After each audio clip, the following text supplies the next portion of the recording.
నువ్వు నిలుచున్న స్థలం ఏది? నువ్వు ఉంటున్న స్థలం ఏది? నువ్వు తింటున్న తిండి ఏంటి? ఏమనుకోకుండా ఒక మాట అంటాను, టీ కొట్ల దగ్గర మనకేం పని అండి? టీ కొట్ల దగ్గర మనకేం పని? వాళ్ళు వేరుగున్నారు. టీ కొట్టు దగ్గర నీకేం పని? నాకేం పని? పాశ్రం గారితో కలిసి ప్రార్థన చేయి, లేదా ఒంటరిగా కొండకెళ్ళు, గుడికెళ్ళు, ఇంట్లోకి వెళ్ళు, మోకరిల్లు. నీ సంఘంలో ఎన్ని సమస్యలు ఉన్నాయి, ఎన్ని కుటుంబాలు పాడైపోతున్నాయి, ఎంతమంది యవనస్తులు దారి తప్పిపోయారు, ఎంతమంది సంతానం లేని సహోదరులు ఉన్నారు, ఎంతమంది వృద్ధాప్యంలో ఉన్నారు, రక్షణ పొందకుండా తాగుబోతులుగా తిరుగుబోతులుగా ఉన్నవారు ఎంతమంది ఉన్నారు. పట్టదా నీకు వాళ్ళ గురించి ఆలోచన లేదా? కన్నీరు గార్చొద్దా? మోకరించొద్దా? ఉపవాసం ఉండొద్దా? ఎమ్మెల్యేలు ఎంపీలతో మనకేం పనండి? పార్టీ జెండాలతో మనకేం పనండి? మీకు తెలియదు కదా. ప్రవర్తన దేవుని సేవలో మన ప్రవర్తన చాలా ప్రాముఖ్యమైంది. మన మాట చాలా ప్రాముఖ్యమైంది. మన అలవాట్లు చాలా ప్రాముఖ్యమైనవి. మన ఆచారాలు చాలా ప్రాముఖ్యమైనవి.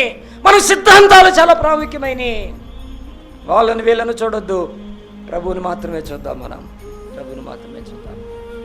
వాళ్ళతో వీళ్ళతో పోటీ పడాల్సిన అవసరం లేదు. మనకి ప్రవర్తనని కాపాడుకోవాలా.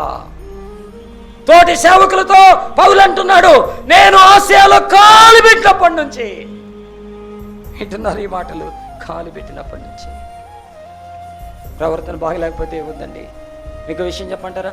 మన ప్రవర్తన బాగలేకపోతే మన విలువలు పోతాయి. ఏమవుతాయంట?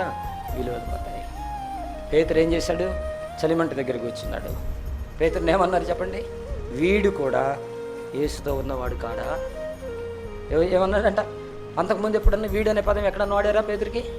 ఎక్కడన్నా సీమోను పేతురు అని వాడారు, కేఫా అని వాడారు, అపోస్తలుడు అని వాడారు, ప్రార్థనని వాడారు, ఆత్మ అని వాడారు, ప్రసంగికుడని వాడారు. కానీ ఈ పదం ఎక్కడుంది? ఉండకూడని స్థలంలో ఉన్నప్పుడు, కూర్చోకూడని స్థలంలో కూర్చున్నప్పుడు, వెళ్ళనకూడని స్థలంలోకి వెళ్ళినప్పుడు, చేయకూడని పని చేసినప్పుడు, అనకూడని అనినప్పుడు వీడు కూడా. ప్రవర్తన పోతే మర్యాద పోతుంది. మన ముందు ప్రైజ్లాడనొచ్చు, మన ముందు వందనాలు చెప్పొచ్చు, అన్నయ్య అనొచ్చు, కానీ నువ్వు వెళ్ళిన తర్వాత నీ గురించి ఏం మాట్లాడతారు ఒకసారి